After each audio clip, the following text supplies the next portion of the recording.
Hello, I'm Ryan Cobley, the Town of Westford Veterans Service Officer. As you watch this video tribute, please take a moment to remember our fallen veterans and all they have done for us. In addition to our fallen veterans, I would like everyone to think about the families and the loved ones that have been left behind. Thank you for taking the time to join us on this Memorial Day. Let us pray. Almighty God, giver of all victories, we thank Thee for the opportunities which abide in our land. For They the guidance of the hour of peril, and They the tender love in times of need. Help us remember the reverence, the value, the devotion of our departed comrades. Not only those whose body consecrate our country soil, but also those who sleep beyond the seas, and those others whose resting place will not be known until the last day, when the deep will have given up it dead. Keep us forever firm in righteousness. Amen.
I would like to honor Willis Edward Buckingham, May 6, 1924 to May 7, 2018. He was a proud husband, father, grandfather, and great-grandfather who enlisted in the U.S. Navy the day after Pearl Harbor. He served on the Dorothea L. Dix AP-67 as Signalman Chief Petty Officer for 8 invasions. His medals included the World War II Victory Medal, the European African Theater Medal 4 stars, the Asiatic Pacific Theater Medal 1 star, the Good Conduct Medal, the American Theater Medal, and the Philippine Liberation Medal 1 star.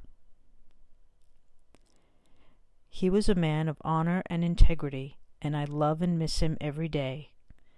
I miss his stories about hanging out with Ernest Hemingway and the interesting tattoos that some of the sailors would get. They don't make them like him anymore. Much love and respect always to my father-in-law. Sincerely, Mary Buckingham. In 1965, at West Point, New York, I met my husband-to-be, John A. Farah, on a blind date. We got engaged the day after his graduation in '66. He went off to Rangers and Airborne training in Florida and Georgia and returned to my hometown of Little Falls, New York. We married November 19, '66. We then went to Fort Campbell with the Screaming Eagles, then back to his home in Danvers, Mass., and he left for RVN in May of '67. He had R&R in Hawaii with me in November, where we celebrated his birthday and our anniversary. Then he went back to Vietnam and was injured, got a Bronze Star with Eagle in February. On March 18, 1968, he was killed in a search and destroy combat mission and was shot many times before he fell. Most of his platoon died that day and were not airlifted out for 2 days. He was 23 years old and due home in about 2 months. His highest award was the Silver Star, and he is buried in the West Point Cemetery. Memories do not fade. Margaret Farah.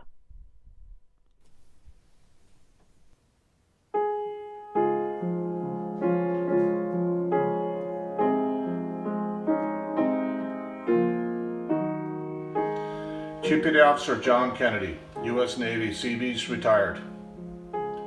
As we enter another year and this virus is still with us, our hope is that it will leave us soon. What will never leave us is Memorial Day. And for those Gold Star families around us, every day is Memorial Day. Let's never forget that.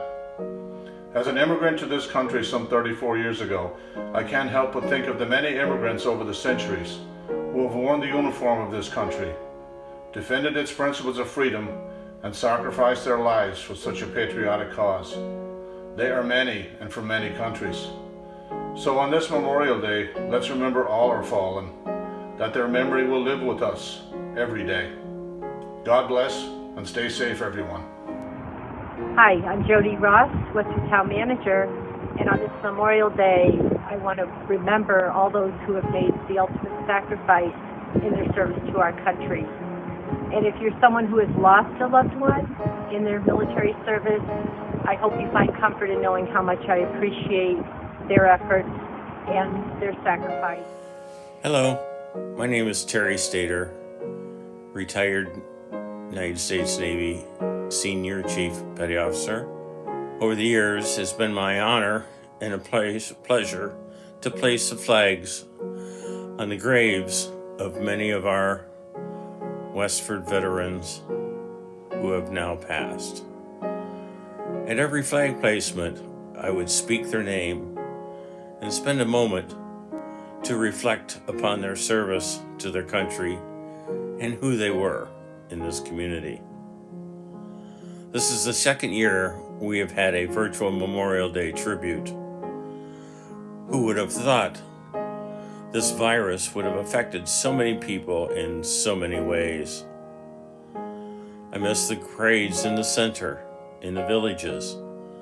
I miss the gatherings after our Memorial Day services at the Legions, and the chance to remember our brothers and sisters, veterans, who can no longer join us. As we reflect the meaning of Memorial Day, I'd like to take a moment and speak the names of several veterans who were my friends and who have now passed, to recognize them for their service to our country and to this community. Danny Provost, Chief Joe Cannell, Amy Jarvis, Al Garside, Mo Baralt, George Ensor, Billy Leupold, Bucky Buckingham, Nick Bacinas, and Tom Hughes. Rest in peace, my brothers and sisters in arms, and may God bless America.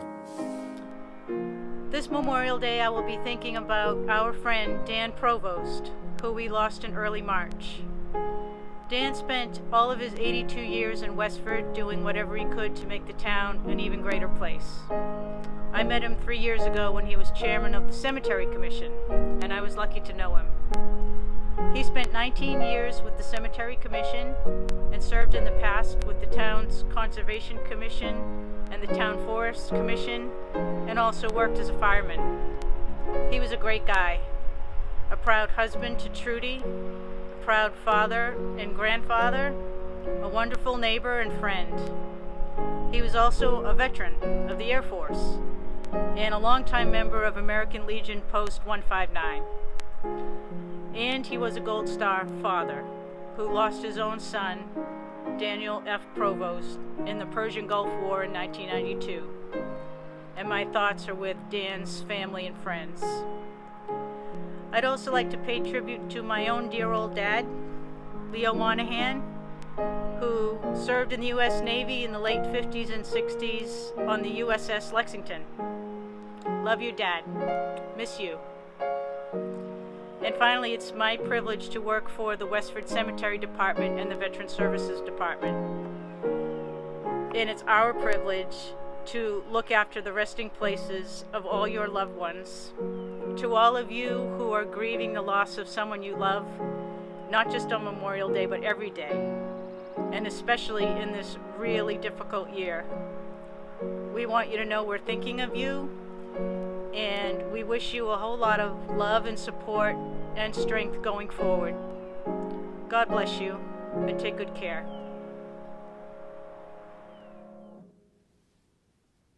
This recording will be used as a correction to the honor roll. Afghanistan, Mitchell, Kirk, Darling, killed in action. William Joseph Wojtowicz, killed in action. Peacetime. Robert John Brazil, William Edward Collins, Douglas A. Cook, Douglas A. Diet, Edmund Francis Donnelly, David Brian Grand, Derek M. Halverson, Stephen T. Hamilton, Rick Earl Hersey, Richard Milne Ingresson, William J. Kavanaugh, Jr., Richard E. Kenyon, Sanford B. Smith, Franco Gerardo Ventola, Michael Francis Villarilli, William Hugh Ward Sr., Robert Edward Wilkie, Horace F. Wyman, Jr. We would like to acknowledge the passing of the following veterans who have now joined the distinguished veterans on our honor roll. Christos Kontos, World War II. Robert M. Daly, Vietnam. Daniel Pierre Provost, Vietnam.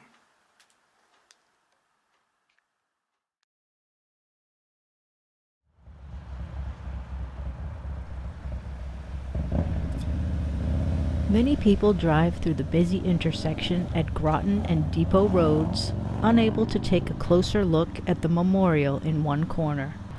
Basinas Square honors the military service of 3 brothers, each of whom served in World War II, and each of whom lived to be nearly 100 years old.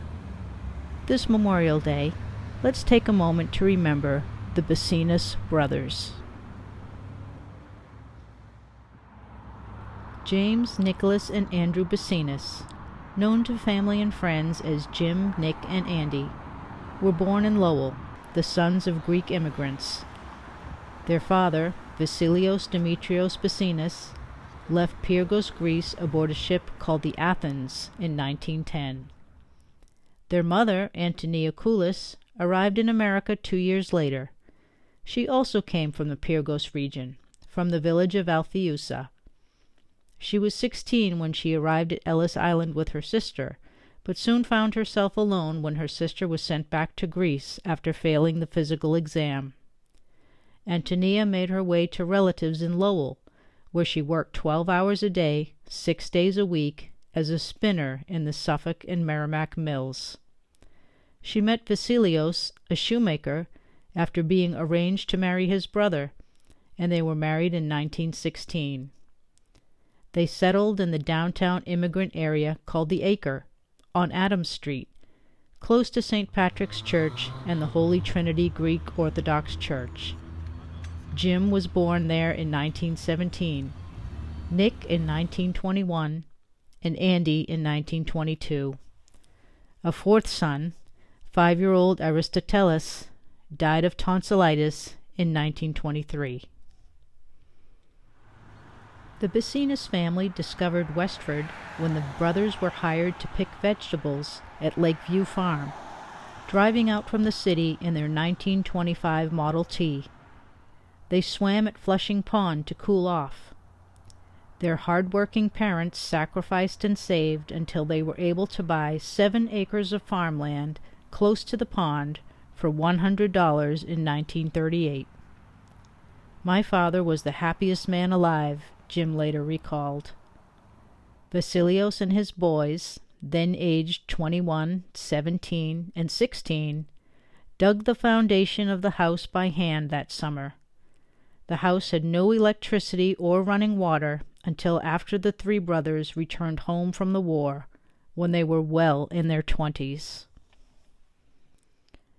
Jim was drafted in early 1941, at age 24, and trained at Camp Hewlin near Palacios, Texas.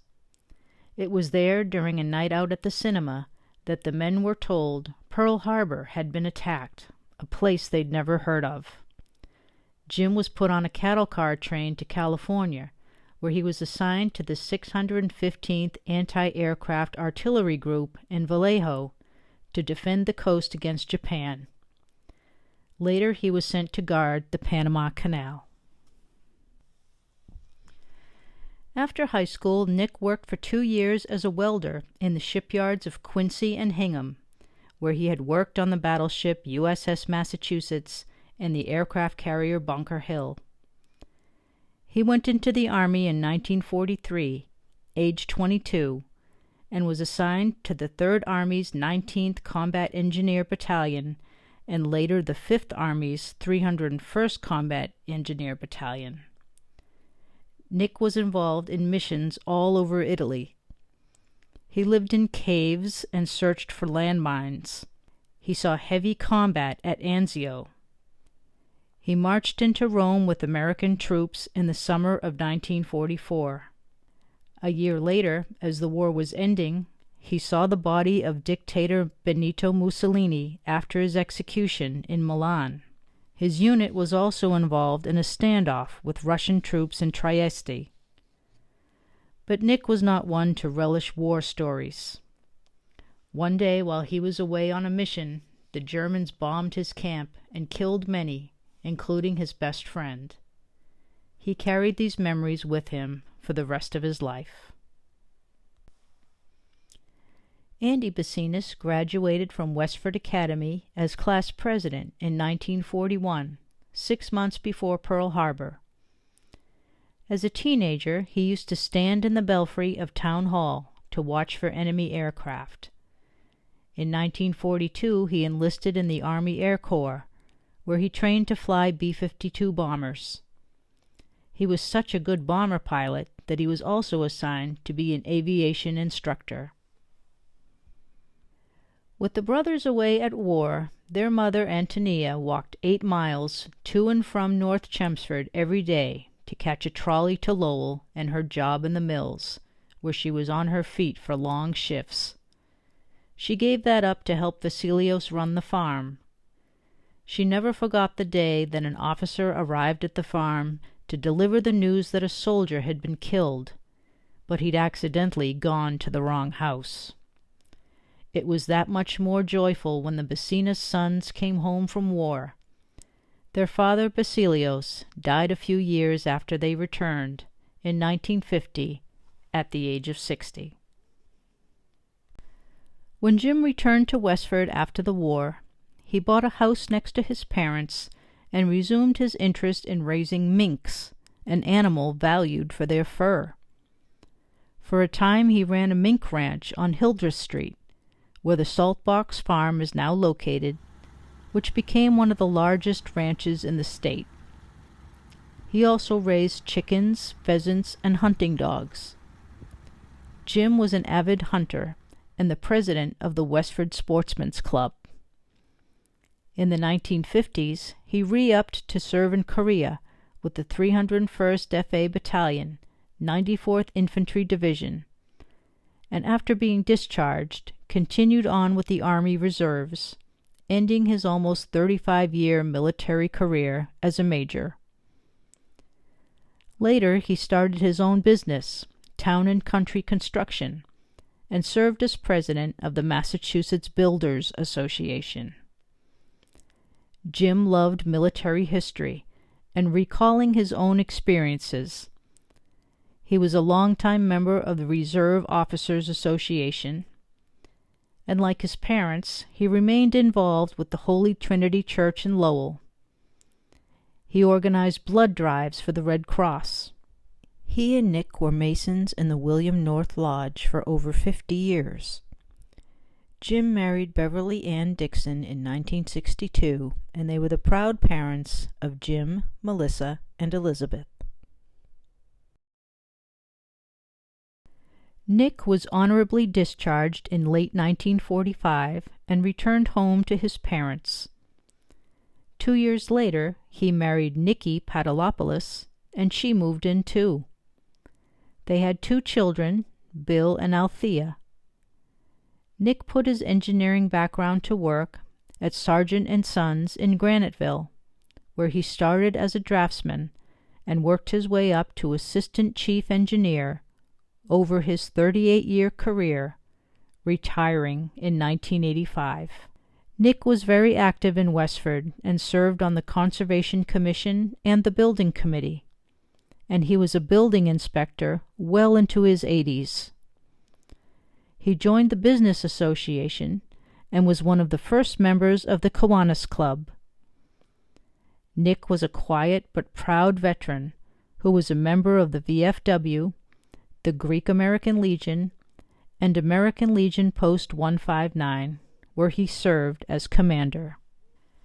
After the war, Andy returned to Wisconsin, where he had trained as a pilot, to attend the University of Wisconsin-Madison. He received a degree in psychology and his master's degrees in social work. He had a long career with the state of Wisconsin in the fields of foster care and juvenile court, on the probation and parole board, as the director of institutional services, and as the warden of the Oak Hill Correctional Prison. Andy and his wife Shirley Ray bought a farm where they raised chickens, cattle, horses, dogs, fruits, and vegetables. He had many interests and was talented in diverse hobbies like carpentry, leather tooling, meteorology, lapidary, gem faceting, and fishing. Andy and his wife and his daughter Toni often came back east to visit, always relishing time with family. In 1968, Nick and his friend Alan Crocker and other Kiwanis Club members revived the Apple Blossom Parade, a parade and festival that had been held in Westford since 1935. The Kiwanis Club went on to organize an annual celebration featuring marching bands, food, carnival rides, bicycle decorating contests, and the crowning of the Apple Blossom Queen. In 2012, in recognition of his services in organizing the parade, Nick was named Man of the Year, and the following year, he was named Kiwanian of the Year. On November 11th, 2002, as part of Westford's Veterans Day celebration, the Basinas brothers reunited for the unveiling of Basinas Square and Memorial in their honor. It was an exciting day for them to be honored by family, residents, and dignitaries. Andy told the Westford Eagle, "Our parents actually had more hardships than we did in going out to serve our country. It's more for our parents than for ourselves." Jim Basinas died in 2011 at the age of 94. Nick passed away in 2018 at age 97. They are both buried at West Lawn Cemetery in Lowell, close to their parents. Andy was 97 when he passed away in Wisconsin at the end of 2019. The brothers must have inherited the gift of longevity from their mother, Antonia, who died in 1997 at the age of 101. Although they had different personalities and took different paths in life, Jim, Nick, and Andy Basinas shared a deep bond as brothers. They were each known as true gentlemen and family men. They were each described as men of honor and integrity. They were proud of their family, proud of their Greek-American heritage, and proud of their country and their town that they served and loved so long and so well.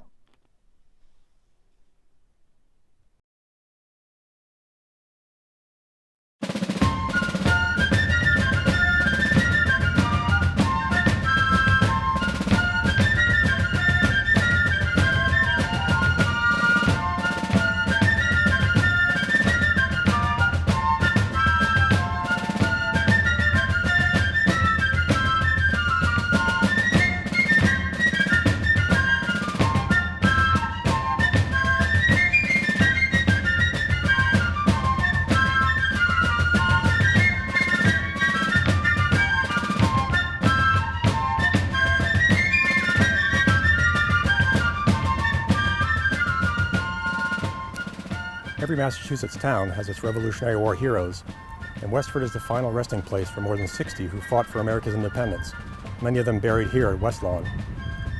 It's the responsibility of each community to remember and keep the stories of these hometown heroes from being forgotten.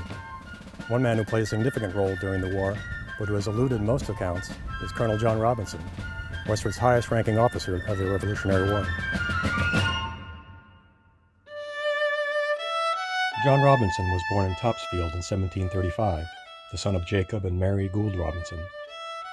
He honorably distinguished himself throughout his life. Described as a tall man of great energy, he served as an officer during the French and Indian War for over 8 months in 1760, when he was 25. 3 years later, he and his father purchased over 100 acres and a house in Westford. The following year, in 1764, he married 22-year-old Huldah Purley of Boxford, a niece of General Israel Putnam, with whom he had 5 children. Robinson served on several town committees and as a town selectman from 1771 to 1773.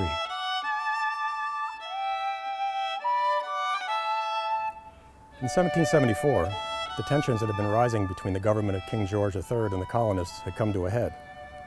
Colonial resistance to the tax policies of the 1760s led to the military occupation of Boston. The Boston Massacre occurred in 1770, and following the Boston Tea Party in 1773, the port of Boston was closed. In late 1774, Robinson was appointed lieutenant colonel in a newly formed Northern Middlesex Regiment of Minutemen, commanded by Colonel William Prescott of Pepperell.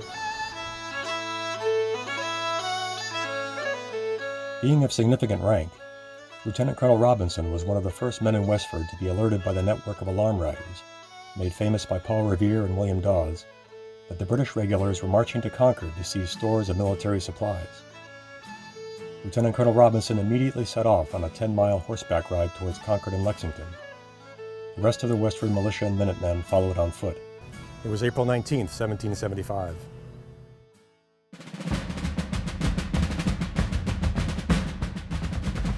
Lieutenant Colonel Robinson and a handful of Westford men, including the Reverend Joseph Thaxter carrying a brace of pistols, arrived early at the North Bridge, where 3 companies of British light infantry regulars were stationed. Concerned for the safety of the town, Concord's Colonel Barrett ordered the fateful march on the bridge. 43-year-old Major John Buttrick offered Lieutenant Colonel Robinson, who was younger but of superior rank, command of the march. As the men of his regiment had not yet arrived, Lieutenant Colonel Robinson declined, deferring to the Major in his hometown of Concord. Instead, Lieutenant Colonel Robinson marched at the head of the column beside Major Buttrick. About 10 companies of minute militiamen numbering roughly 400 confronted about 90 British regulars at this bridge. As the column approached the bridge, the regulars fired. Major Buttrick immediately ordered the provincial troops to return fire, killing 3 regulars. Lieutenant Colonel Robinson himself came close to being killed when a musket ball passed under his arm and wounded Fifer Luther Blanchard of Acton, before hitting Concord Minuteman Jonas Brown. 30-year-old Captain Isaac Davis, also of Acton, was leading the column beside Lieutenant Colonel Robinson and Major Buttrick when he was hit in the chest and killed. Early that same morning, the skirmish on Lexington Green left 8 militiamen dead, but it was here at the North Bridge that the colonists returned fire under orders and inflicted the first British casualties. The Revolutionary War had begun. Though we rarely hear of Lieutenant Colonel Robinson's involvement that morning, it was obvious at the time. The only contemporary visual account of the action at the North Bridge, the famous Ralph Earl print, confirms this. Based on interviews collected by Connecticut militiaman Amos Doolittle within a month of the event, the print's caption reads, "The Provincials headed by Colonel Robinson and Major Buttrick at the bridge." Following the battle at the North Bridge, the minute and militiamen pursued the British troops along the Battle Road all the way back to Cambridge, often firing at the redcoats from behind trees and stone walls. An unconventional style of fighting that left the regulars at a disadvantage. Some fighting even occurred inside homes along the route. With the regulars now surrounded by a fledgling army, the siege of Boston had begun. At the dedication of this monument in 1837, local writer Ralph Waldo Emerson offered his Concord hymn. By the rude bridge that arched the flood, their flag to April's breeze unfurled. Here once the embattled farmers stood, and fired the shot heard round the world. Later that summer, on June 17th, Lieutenant Colonel Robinson again served under Colonel Prescott as second in command at the Battle of Bunker Hill, one of the bloodiest engagements of the entire war. Although mythically remembered as the engagement in which patriots were commanded not to, quote, fire until you see the whites of their eyes, it is true that approximately 1,400 New England men faced down 2,400 heavily armed professional soldiers in a preemptive effort to take the high ground around Boston. After 2 failed attempts, and with the colonists running out of ammunition, the regulars finally took the hill. The British experienced nearly 50% casualties, while the Patriots lost a key leader in Dr. Joseph Warren, whose death is depicted in this John Trumbull painting. In a letter to John Adams, Prescott wrote that Lieutenant Colonel Robinson, quote, behaved with prudence and courage as he led a detachment to flank the enemy. Although the colonists lost the Battle of Bunker Hill, the heavy casualties inflicted on the British hugely boosted the morale of the troops and won new support for the Patriot cause throughout the colonies. One additional tragic consequence of the war during the momentous summer of 1775 was the spread of disease from the Army's camps around Boston. This led to a significant increase in civilian deaths in surrounding towns, including Westford. Among those were 3 of John and Huldah Robinson's 4 young daughters, Mehitable 8, Betty 5, and Sarah age 3. They were all lost within a period of 11 days. Their son John was born 6 years later, joining surviving daughter Huldah. Despite his heartbreak, newly commissioned Colonel Robinson reported to camp in Cambridge in early 1776 at the head of his own regiment of over 400 men.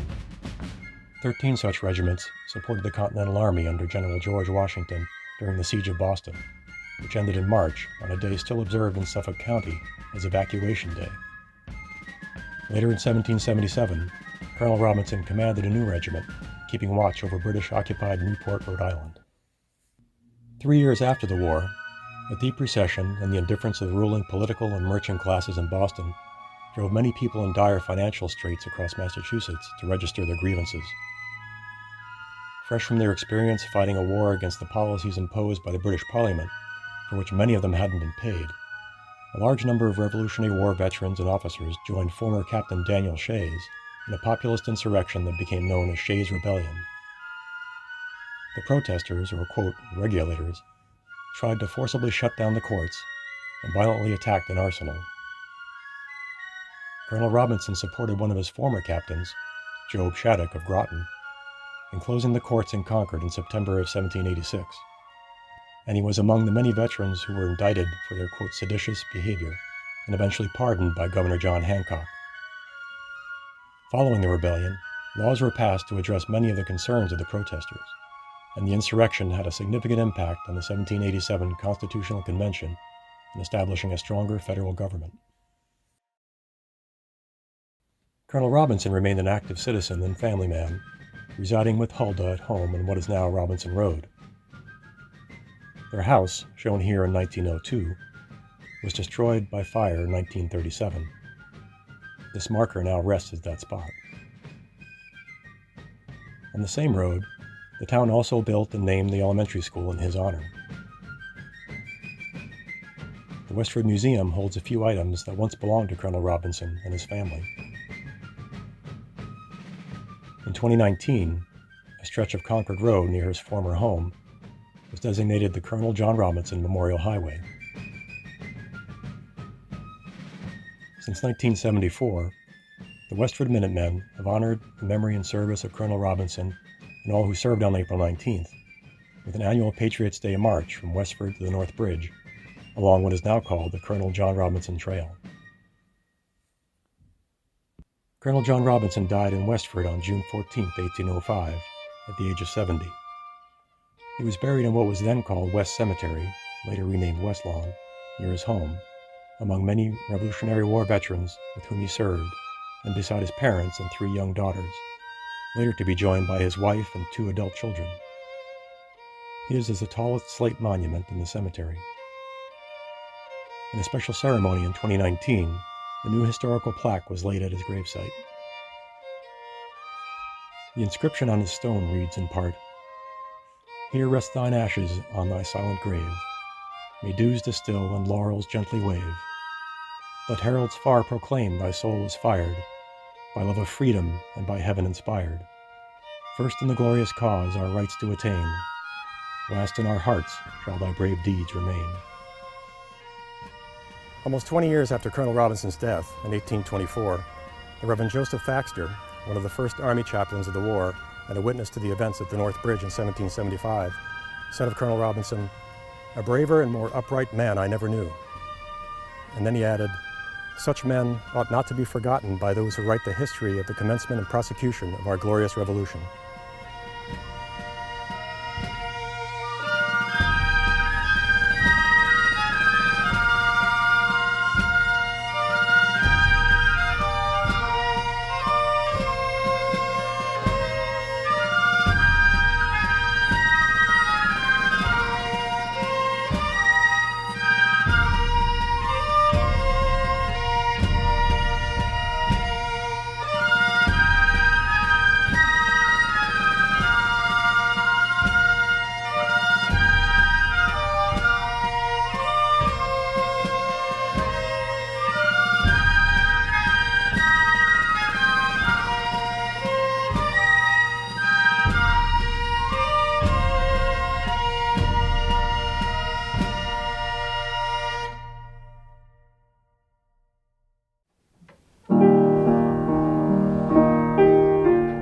407 years ago, our fathers brought forth on this continent a new nation, conceived in liberty and dedicated to the proposition that all men are created equal.